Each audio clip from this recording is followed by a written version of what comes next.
أصير أحسن أصير أحسن أصير أحسن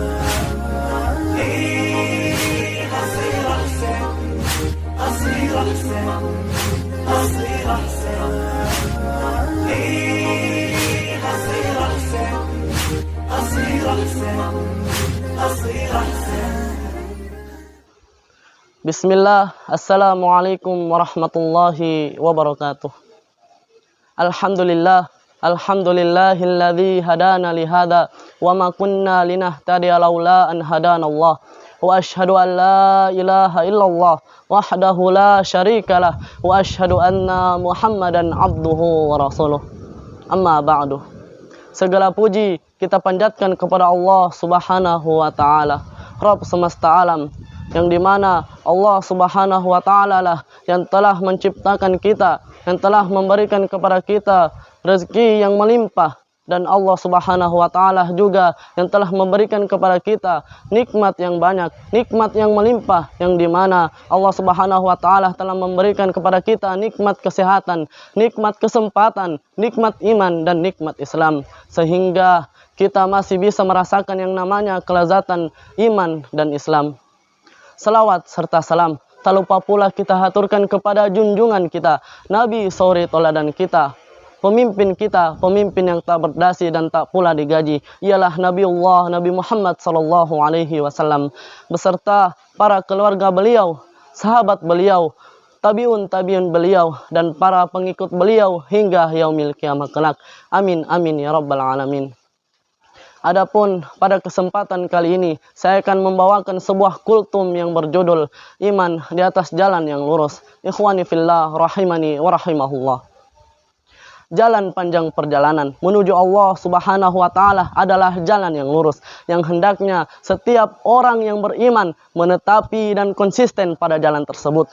Jalan yang setiap kita hendaknya bersegera menuju pada jalan tersebut agar mendapatkan keridhoannya serta mendapatkan kekuatan dan keselamatan pada jalan tersebut. Dan sungguh jalan itulah yang dimana Nabi Musa alaihi salam meminta pertolongan kepada Allah Subhanahu wa ta'ala dalam situasi dan kondisi yang sulit dan dalam keadaan berbahaya agar dipercepatkan langkahnya menuju kepada jalan keselamatan tersebut. Perhatikanlah firman Allah Subhanahu wa ta'ala yang berbunyi wa ajiltu ilaika rabbi litarda, yang artinya, dan aku bersegera kepadamu ya Tuhanku agar engkau ridho kepadaku. Quran surah Thaha ayat ke-84. Ikhwani fillah rahimani wa rahimahumullah. Sungguh jalan keselamatan tersebut akan senantiasa menemani setiap insan yang beriman. Jalan keselamatan tersebut akan mendampingi para pencari keridhaan Tuhannya. Dan jalan keselamatan tersebut akan menuntunmu kepada jalan lurus yang gemilang. Allah Subhanahu wa ta'ala berfirman, Yahdi bihillahu manittaba'a ridwanahu subulas salam. Yang artinya, dengan kitab itulah Allah Subhanahu wa ta'ala memberikan petunjuk kepada orang-orang yang beriman yang berjalan kepada jalan lurus, yaitu jalan keselamatan. Quran surah Al-Maidah ayat yang ke-16. Ikhwani fillah rahimani wa rahimahullah. Sungguh jalan panjang keselamatan tersebut akan meneguhkan dan bukan melemahkan, akan menenangkan dan bukan melemahkan, dan akan meneguhkan dan bukan menakutkan. Berikut beberapa contoh bagaimana Allah Subhanahu wa ta'ala meneguhkan, menegarkan, dan menenangkan hati orang-orang yang berjalan kepada jalan lurus, yaitu jalan iman dan kebenaran. Poin yang pertama yaitu peneguhan Allah Subhanahu wa ta'ala pada jalan yang lurus, yaitu jalan keselamatan yang diberikan kepada hamba-hambanya yang beriman, sebagaimana yang terjadi kepada diri Nabi kita Nabi Muhammad sallallahu alaihi wasallam beserta para sahabatnya. Allah Subhanahu wa ta'ala berfirman, walamma ra'al mu'minuna al-ahzab qalu hadha ma wa'adana Allah wa rasuluhu wa sadaqallahu wa rasuluhu wa ma zadahum illa imanan wa taslima. Yang artinya, dan ketika orang yang beriman itu melihat golongan-golongan yang bersekutu itu, mereka berkata, inilah yang dijanjikan oleh Allah Subhanahu wa Ta'ala dan Rasulnya, maka benarlah Allah dan Rasulnya. Dan yang demikian itu menambah keimanan dan keislaman mereka. Quran Surah Al-Ahzab ayat yang ke-22. Poin yang kedua, ikhwani fillah, yaitu peneguhan Allah Subhanahu wa Ta'ala kepada jalan yang lurus, yaitu jalan keselamatan yang diberikan kepada hamba-hambanya yang beriman, sebagaimana yang terjadi pada diri Nabi Musa alaihi salam beserta para pengikutnya dari kejahatan Fir'aun, Haman dan bala tentaranya. Allah Subhanahu wa Ta'ala berfirman, "Wa numakkina lahum fil ardi wa nuriya fir'auna wa hamana wa junudahuma minhum ma kanu yahzarun."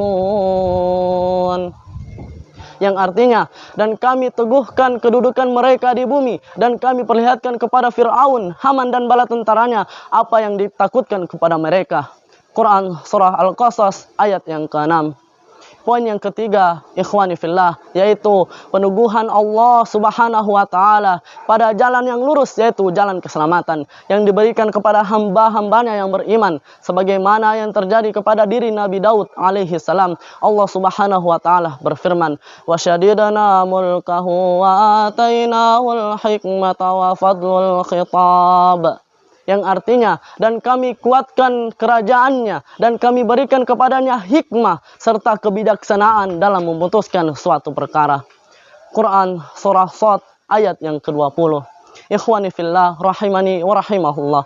Poin yang keempat dan poin yang terakhir, yaitu peneguhan Allah Subhanahu wa Ta'ala pada jalan yang lurus, yaitu jalan keselamatan yang diberikan kepada hamba-hambanya yang beriman, sebagaimana yang terjadi kepada diri Ashabul Kahfi. Allah Subhanahu wa Ta'ala berfirman tentang mereka, "Warabatana ala qulubihim idh qamu faqalu rabbuna rabbus samawati wal ard lan nad'u min dunihi ilahan laqad qulna idzan syatata." Yang artinya, dan kami teguhkan hati mereka ketika mereka berdiri dan mereka berkata, sesungguhnya Allah Subhanahu wa Ta'ala adalah Rabb langit dan bumi, dan kami tidak menyembah Tuhan selain Dia. Jika kami berbuat demikian, pastilah kami telah mengucapkan perkataan yang jauh dari kebenaran.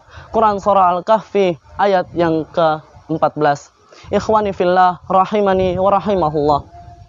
Demikianlah 4 contoh peneguhan Allah Subhanahu wa Ta'ala pada jalan yang lurus, yaitu jalan keselamatan yang diberikan kepada hamba-hambanya yang beriman dari kalangan para nabi dan manusia biasa. Semoga Allah Subhanahu wa Ta'ala menggolongkan kita sebagai hamba-hambanya yang kuat dan tegar dalam menjaga iman dan keislaman kita. Amin amin ya rabbal alamin. Mungkin yang ini saya bisa sampaikan, lebih dan kurangnya mohon dimaafkan. Jika ada tutur kata saya yang benar, itu datangnya dari Allah Subhanahu wa Ta'ala, dan jika ada tutur kata saya yang salah, itu datangnya dari kami pribadi dan waswas syaitan. Mari kita tutup dengan membaca doa kafaratul majelis. Subhanakallahumma wa bihamdik, asyhadu an la ilaha illa anta, wastaghfiruka wa atubu ilaik. Tsumma assalamualaikum warahmatullahi wabarakatuh.